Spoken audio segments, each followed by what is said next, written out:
dengan baik, saya nanti nitip 50 juta. Karena untuk mencapai tingkatan itu lama. Tapi kalau yang tadi ngaji tadi adalah Bupati Kabupaten Bandung, saya kasih 100.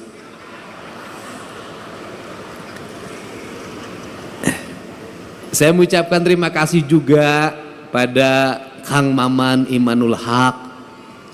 Ini tokoh santri yang menjadi politisi yang tetap konsisten pada keislaman dan kesundaan yang saya tahu. Sehingga kalimat kesundaan mohon Pak Kemenag, Pak Kanwil, itu ketika saya wakil bupati dulu, ada dosen Universitas Pasundan bernama Hidayat Suryalaga.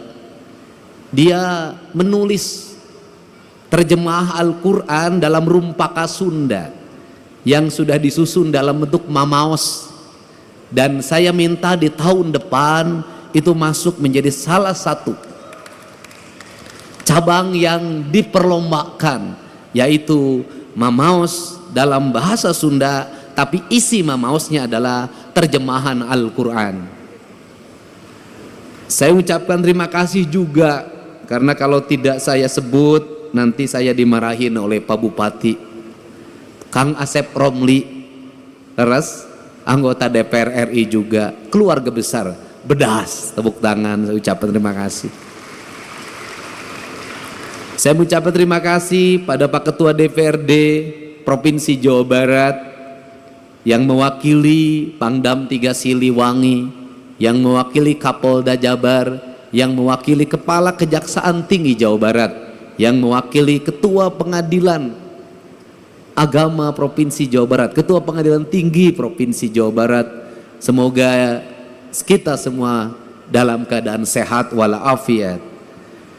Saya mengucapkan terima kasih atas kehadiran Ibu anggota Komisi 5 DPRD Provinsi Jawa Barat, Ibu Humaira. Saya ucapkan terima kasih, bajunya putih sama dengan saya.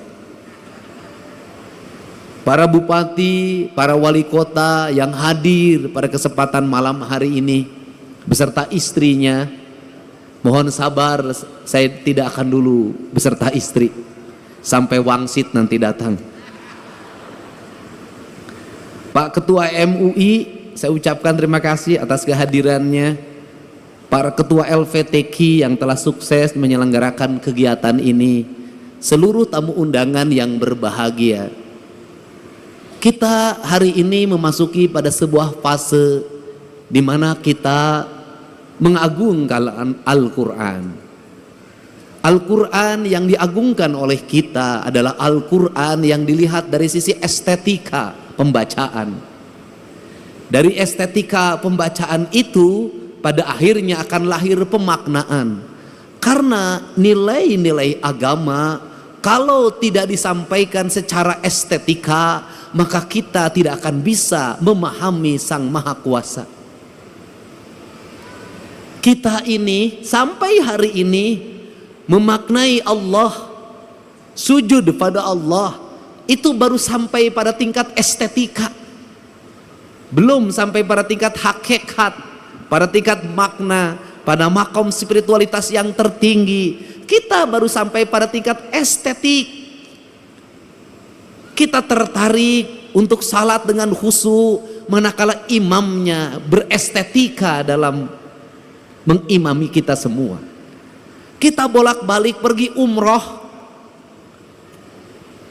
merasa nyaman sholat di Masjidil Haram, itu karena salah satu faktornya menurut saya, pertama jauh dari rumah sehingga tidak dikejar sama yang nagih utang di depan rumah, meninggalkan pekerjaan-pekerjaan yang ada di rumah, seluruh problem ditinggal semua.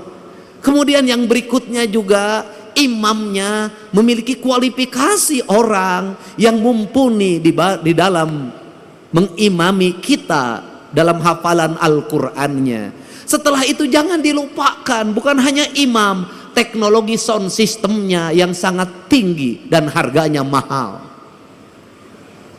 Kemudian kita seringkali berlaku tidak adil.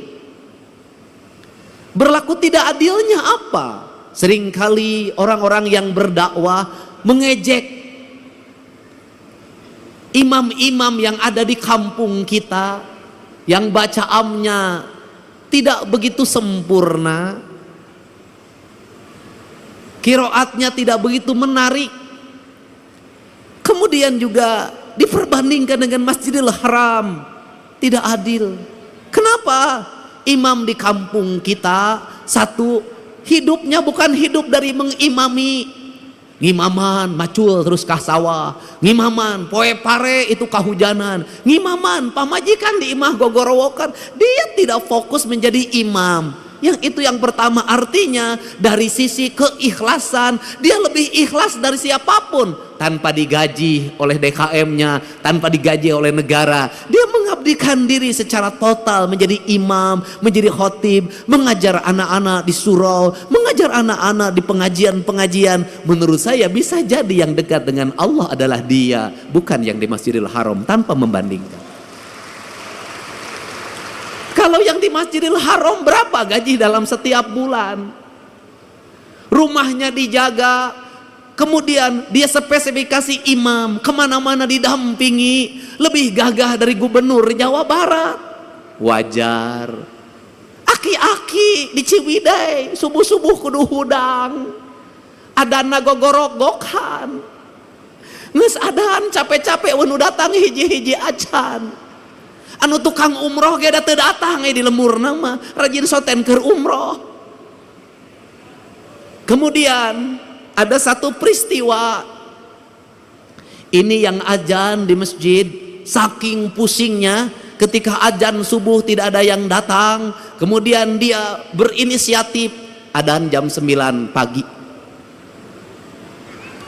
Pada waktu adzan jam 9 pagi semua orang datang, ngamak. Sia gelo cenah moanya adan jam 8, ada naon sia teh.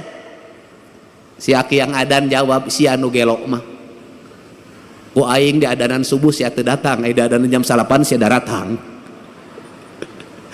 Artinya bahwa negeri ini tidak kurang orang-orang saleh. Siapa orang-orang saleh?